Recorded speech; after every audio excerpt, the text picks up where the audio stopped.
नमस्कार मित्रांनो, GK check point या यूट्यूब चॅनलवर तुम्हा सर्वांचं स्वागत आहे. आपण टीसीएस आणि आयबीपीएस पॅटर्नच्या अनुषंगाने सगळे सिरीज घेत आहे आणि मध्ययुगीन भारत हा खूप महत्वाचा आहे. तुम्ही हा व्हिडिओ बघितल्यानंतर तुमच्या लक्षात येईल की याच्यामध्ये जे संतांचं वर्णन आहे, या संतांच्या याच्यावर बरेच प्रश्न तुमच्या पेपरमध्ये आले टीसीएसने विचारले आहेत. तुम्ही हे व्हिडिओ बघितल्यानंतर तुम्हाला सरळ त्या गोष्टी लक्षात येतील. तुम्ही पेपरचं अनालिसिस केलं असेल तर तुम्हाला सरळ दिसतील ॲज इट इज प्रश्न त्या पेपरमध्ये आलेले आहेत. किंवा तुम्ही जर हा व्हिडिओ बघितल्यानंतर जर तुम्ही त्यांचे जीकेचे प्रश्न बघितले तर तुम्हाला तो डिफरन्स तुम्हाला क्लिअरली लक्षात येईल. आणि ते कोणते प्रश्न आहेत मी तुम्हाला व्हिडिओ घेताना सुद्धा सांगत राहील. चला तर मग व्हिडिओला सुरुवात करू. तर याच्यात बघा, शिवपूर्वकालीन महाराष्ट्र आपल्याला बघायचा आहे. तर शिवपूर्वकालीन महाराष्ट्रात म्हणजे शिवाजी महाराजांच्या येण्याआधी महाराष्ट्रात कोणत्या घडामोडी झाल्या त्या बघायच्या आहेत. तर इथे बघा 17वं शतक ते होतं आणि 17व्या शतकामध्ये अहमदनगरचा कोण होता? निजामशाह आणि विजापूरचा कोण होता? आदिलशाह. आता हे आपण आधीच्या व्हिडिओमध्ये बघितलंय, 7वीच्या वगैरे ते व्हिडिओ तुम्ही बघितले नसेल तर बघून घ्या. तर त्याच्यामध्ये आपण काय बघितलं होतं? बहमनी राज्य होतं आणि बहमनी राज्याचे काय 5 तुकड्यामध्ये हे झालं होतं. त्या बहमनी राज्याचा भागच म्हणजे हे कोण होते? अहमदनगरचा निजामशाह आणि विजापूरचा आदिलशाह. तर हा मुद्दा तुम्ही इथे लक्षात ठेवा. त्यानंतर आपण इथे त्यांनी दिलंय की महाराष्ट्रात त्यावेळेस कोण आलं? फ्रेंच आले, इंग्रज आले, डच आले. तर ह्या सगळ्या इथं गोष्टी दिल्या आहेत. आपण फक्त परीक्षा दृष्टीने कोणतं महत्वाचं आहे ते बघूयात. आता आपण गाव, कसबा आणि परगणा याला कशाला म्हणतात ते आपण थोडक्यात बघून घेऊ. गाव म्हणजे काय? किंवा मौजा, याला मौजा असंही म्हणतात. तर गावाचा प्रमुख कोण होता? हा पाटील होता. आणि पाटलाचं काय काम होतं की गावामध्ये जास्तीत जास्त जमिनी लागवडी केल्या जावा, गावामध्ये तंटा नसला पाहिजेत, अशी इत्यादी तो गावाच्या रिलेटेड कामं करायचा. आणि या पाटलाला मदत करण्यासाठी म्हणजे त्याच्या कामात मदत करण्यासाठी कोण होता? कुलकर्णी होता. ठीक आहे ना. आणि कुलकर्णी काय करायचा की कर गोळा करण्याचं काम हे याच्याकडे होतं. ठीक आहे ना. तर एवढं आपल्याला याचे सापडतं.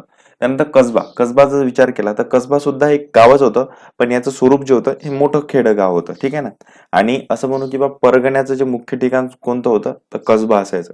समजा आता इंदापूर परगणा आहे, तर इंदापूर परगण्याचं मुख्य ठिकाण कोणतं असलं पाहिजे? इंदापूर कसबा असं ते राहायचं. वाई परगणा असेल तर वाई परगण्याचं मुख्य ठिकाण कोणतं असेल? वाई कसबा.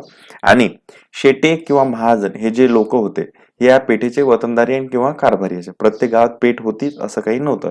हे होता कसबा. त्यानंतर कसबा नंतर जर आपण विचार केला तर येतो परगणा. ठीक आहे ना. तर परगणा म्हणजे काय? अनेक गावं मिळून एक परगणा होत असेल. आणि प्रत्येक परगणा हा सेम गावाचा असेल असं काही नाही. प्रत्येक परगण्यामध्ये वेगवेगळी गावं असायची. त्यावेळेस पुणे हा परगणा सगळ्यात मोठा होता. तर पुणे परगणामध्ये जवळपास 290 गाव होती. त्यानंतर चाकण जवळपास 64 गावं होती. त्यानंतर शिरवळ याच्यात जवळपास 40 गावं होती. ठीक आहे ना. तर या परगण्याचे जे प्रमुख होते म्हणजे देशपांडे आणि देशमुख हे काय होते? वतनदार होते. आणि देशमुख हा परगण्यातील जो पाटील असेल म्हणजे पाटलाचा प्रमुख असेल आणि गाव पातळीवर जे काम पाटील करत होते तेच काम ते परगणा पातळीवर देशमुख करत होते. ठीक आहे ना. आणि परगण्यातील सर्व जे कुलकर्ण्याचा जो प्रमुख होता म्हणजे परगण्यात जेवढे कुलकर्णी यायचे त्या सगळ्या कुलकर्ण्याचा प्रमुख कोण होता? देशपांडे. आणि गाव पातळीवर जे कुलकर्णी काम करत होते तेच काम हे परगणा पातळीवर देशपांडे करत होते. तर देशमुख आणि देशपांडे हे तुम्ही लक्षात ठेवा. तर त्याच्यानंतर एक महत्वाचा मुद्दा, बुद्रुक आणि खुर्द हे आपल्याला माहित आहे. मूळ गाव असतं म्हणजे एखादं गाव आहे ते गाव वेगळे नसून ते नवीन आणि जुने अशा पद्धतीने असतात. तर जे जुनं गाव असते ऑलरेडी जे ओरिजिन असते त्याला आपण बुद्रुक म्हणत असतो. आणि त्याच गावापासून दुसरा एक भाग बनलेला असेल तर त्याला आपण काय म्हणत असतो? खुर्द. तर बुद्रुक आणि खुर्द हे तुम्ही लक्षात ठेवा. तर हे परगण्याबद्दल आपल्याला अशी माहिती भेटली. तर पुढे आपण बघू. आता या लोकांना काही वतन सुद्धा असायचे. तर वतन हा शब्द कुठून आलाय बघा? अरेबिक शब्द आहे. अरबान पासून आपण तो घेतलेला आहे. तर मराठीच्या अँगलने याचं महत्वाचं असतो कारण की काही मराठीमध्ये असे प्रश्न विचारले आहेत की एखादा शब्द आहे आणि तो शब्द कोणत्या प्रांताकडून आपण घेतलेला आहे असे प्रश्न विचारलेले आहेत. तर वतन हा शब्द कुठून आलेला आहे? अरेबिक. तर हे लक्षात राहू द्या. तर पुढे आपण लक्षात घ्या 1630 मध्ये महाराष्ट्रामध्ये मोठा दुष्काळ झाला होता. हे तुम्ही लक्षात ठेवा. बाकी याच्यामध्ये एवढं काही महत्वाचे मुद्दे सापडत नाही. त्यानंतर वारकरी पंथांचं कार्य खूप मोठं झालं. तर वारकरी पंथामध्ये संतांची परंपरा आहे. हे सगळे संत आता आपण बघूच. ठीक आहे ना. तर संतांमध्ये कोण होतं? संत चोखामेळा, संत गोरोबा, संत सावता नरहरी, संत सेना, संत शेख महम्मद. आणि स्त्रियांसुद्धा संतांच्या कॅटेगरीमध्ये येतात. त्या स्त्रिया कोण होत्या बघा? संत सोयराबाई, संत मुक्ताबाई, संत जनाबाई, संत कानोपात्रा हे सगळ्या संतांमध्ये येतात. आणि संत चळवळीचं मुख्य केंद्र कोणतं होतं? पंढरपूर. आणि पंढरपूरचा कोण होता? म्हणजे विठ्ठल हे त्यांचं दैवत होतं. आणि पंढरपूर हे कोणत्या नदीच्या काठी आहे? चंद्रभागेच्या काठी. ठीक आहे ना.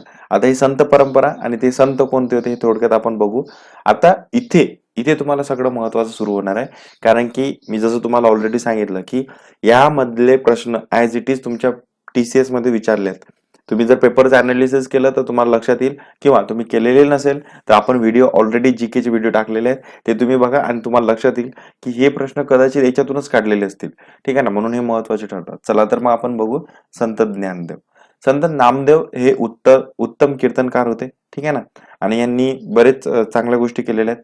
तर नाचू कीर्तनाच्या रंगी ज्ञानदीप लावू जगी ही त्यांचं एक अभंग आहे. हा अभंग लक्षात ठेवा, परीक्षा आला तर तुम्हाला समजला पाहिजे. तर त्यांनी लिहिलेले जे पदे होते, त्यांनी जे काही पद केले, अभंग केले, तर ते गुरु ग्रंथ साहिब मध्ये नोट डाऊन झालेले आहेत किंवा ते लिहिले गेले आहेत. आणि हा मुद्दा आपण आधीच्या व्हिडिओमध्ये सुद्धा बघितलाय. त्यांनी काय केलंय, भागवत धर्माचा प्रसार केलाय. कुठल्या धर्माचा प्रसार केलाय? भागवत धर्माचा. महत्वाचा आहे, परीक्षेसाठी विचारलेला आहे की संत नामदेवांनी कशाचा प्रसार केला, तर भागवत धर्माचा. आणि त्यांची पदे कशात लिहिलंय? गुरु ग्रंथ साहिब मध्ये. तर महत्वाचं आहे. आणि आता तुम्हाला अजून एक सांगायचं आहे, हा प्रश्न ऍज इट इज विचारलेला आहे. पंढरपूर येथे विठ्ठलाच्या महाद्वारासमोर संत चोखामेळा यांची समाधी कोणी बांधली, असा प्रश्न आलेला आहे. आणि ती कोणी बांधलेली आहे? संत नामदेवांनी. तर म्हणून हा व्हिडिओ का महत्वाचा ठरतोय, तर याकरिताच, कारण की स्टेट बोर्ड मधूनच प्रश्न येतात. ठीक आहे ना. चला, त्यानंतर संत ज्ञानेश्वर, आणि हे वारकरी संप्रदायातील प्रमुख संत आहेत. त्यानंतर त्यांनी भगवद्गीता हे संस्कृत भाषेचा जो ग्रंथ होता त्याच्यात त्यांनी मराठी भाषांतर केलं, भावार्थ दीपिका, आणि पुढे त्याला ज्ञानेश्वरी असं नाव दिलं. आणि हे ज्ञानेश्वरी नाव देणारे कोण होते? संत एकनाथ. तर तुम्ही हे लक्षात राहू द्या. त्यांनी त्यासोबतच त्यांनी अमृतानुभव हा ग्रंथाची रचना केली, आणि आपल्या ग्रंथातून त्यांनी बराच मेसेज दिला, आणि खूप मोठे संत होऊन गेले महाराष्ट्रात. त्यानंतर ज्ञानेश्वरीतील पसायदान आपल्याला हे माहितच आहे. आणि त्यांचे भावंड कोण होते? निवृत्ती ज्ञानदेव, सोपान मुक्ताबाई, एकनाथ नामदेव तुकाराम आपण जे म्हणतो त्यापैकी हे निवृत्तीनाथ, नंतर संत सोपानदेव आणि भगिनी मुक्ताबाई हे 4 भावंड होते. त्यानंतर संत एकनाथांचा विचार करू. संत एकनाथांनी काय काय लिहिलंय बघा. अभंग, गवळणी, भारुडे इत्यादी त्यांनी लिहिलेलं आहे. आणि हे परीक्षेत विचारले आहेत की भारुडे ही रचना कोणाची आहे, तर संत एकनाथांची. ऍज इट इज प्रश्न आलेले आहेत मित्रांनो. त्यानंतर संत एकनाथांनी काय लिहिलंय? भावार्थ रामायण. हा पण प्रश्न आलेला आहे, तर हे पण तुम्ही लक्षात ठेवा. आणि त्यांनी जे ऐकूनच त्यांचे जे साहित्य आहे ते कशामध्ये आहेत? मराठीमध्ये. आणि म्हणूनच त्यांनी असं म्हटलं होतं एकदा की संस्कृत वाणी देवी केली तरी प्राकृत काय चोरापासून आली. जेव्हा त्यांच्यावर टीका करण्यात आली होती की तुम्ही संस्कृत भाषा म्हणजे अपमान करत आहात, किंवा संस्कृत भाषेचं मराठी भाषेत रूपांतर करून त्याचं पाप लागत आहे, तर तेव्हा त्यांनी त्या लोकांना या अभंगाच्या माध्यमातून उत्तर दिलं होतं. त्यानंतर संत तुकाराम हे पुण्याजवळील जे देहू गाव आहे तिचे प्रमुख, त्यांचं जन्मस्थान वगैरे. आणि त्यांनी कशाची रचना केली? अभंगाची. त्यांचा तुकाराम महाराजांचा जो प्रसिद्ध ग्रंथ म्हणजे तुकाराम गाथा किंवा गाथा असं आपण म्हणू, हे त्यांचा अभंग आहे. जे का रंजले गांजले ते म्हणे जो आपुले, तोची साधू ओळखावा देव तेथीची जाणावा. बेसिक आहे अभंग, तुम्हाला सगळ्यांना लक्षात होईल. आणि त्यांनी लोकांचं जे जे कर्जांचे जे पुरावे होते किंवा कर्जांच्या ज्या मांडणी होत्या, कर्जाचे लेख जे होते, ते सगळे लेख त्यांनी काय केलं? इंद्रायणीच्या नदीमध्ये बुडवून टाकले, आणि असं सगळ्यांना कर्जातून मुक्त करून टाकले. खूप मोठी गोष्ट त्यांनी त्यावेळेस केली होती. तसंच त्यांनी तर अशा पद्धतीने तुकाराम महाराज आपल्याला दिसतात. आणि तुकाराम महाराजांचे अभंग नंतर कोणी नोट डाऊन केलेले आहेत आपल्याला दिसतात? गंगाराम पंत मवाळ आणि संताजी जगनाडे इथं तुम्हाला दिसतात. ठीक आहे ना. आता हे संत कार्य आणि संतांच्या कार्याची असं ऐकूनच त्यांनी कशा पद्धतीचे कार्य केलं हे इथं दिलेलं आहे. हे आपल्यासाठी काही एवढं महत्वाचं नाही. जे जे महत्वाचं आहे आपण ते घेऊ. कांदा मुळा भाजी अवघी मिठाई माझी, हा परीक्षेत विचारलेला आहे. तर हे कोण लिहिलं आहे? संत सावता माळी. तर हे सुद्धा तुम्ही लक्षात ठेवा. त्यानंतर आपण जर विचार केला, रामदास स्वामी आपल्याला दिसतात. तर हे मराठवाड्यातील कोणत्या गावचे आहेत? जाम गावाचे. सध्याचं जालना म्हणजे जामगाव. आणि ते बलोपासनाचे उपासक होते. त्यांनी बलोपासनेचे महत्व विशद केले. महाराष्ट्र तितका मेळवावा, महाराष्ट्र धर्म वाढवावा, हे वाक्य कोणाचं आहे? संत रामदास स्वामींचं. तुम्ही लक्षात ठेवा. त्यानंतर संत रामदास स्वामींनी कोणकोणते ग्रंथ लिहिले? दासबोध लिहिला, करुणाष्टके लिहिले, मनाचे श्लोक. आता हे तिन्हींवर रामदास स्वामींच्या याच्यावर जवळपास 5 ते 6 प्रश्न विचारले आहेत, आणि याच ग्रंथावर त्यांचे प्रश्न विचारले. दासबोध कोणाचा, मनाचे श्लोक कोणाचे, करुणाष्टके कोणाचे, अशा पद्धतीचे प्रश्न आलेले आहेत. ठीक आहे ना. समर्थ रामदास स्वामी बद्दल ह्या माहिती तुम्हाला लक्षात असणं आवश्यक आहे. त्यांनी लोक चळवळीचे आणि संघटनेचे महत्व सांगितले. सोबतच समर्थ संप्रदाय त्यांनी स्थापन केला. कोणता संप्रदाय होता? तो समर्थ. त्यासोबतच चाफळ हे या संप्रदायाचे केंद्र होते. कोणता समाज होता? तो समर्थ संप्रदाय, आणि त्याचं केंद्र कोणतं होतं? चाफळ. ठीक आहे. तर रामाच्या आणि हनुमानाच्या उपासनेचा त्यांनी काय केलं? प्रसार केला. ठीक आहे. अशा गोष्टी तुम्ही लक्षात ठेवा.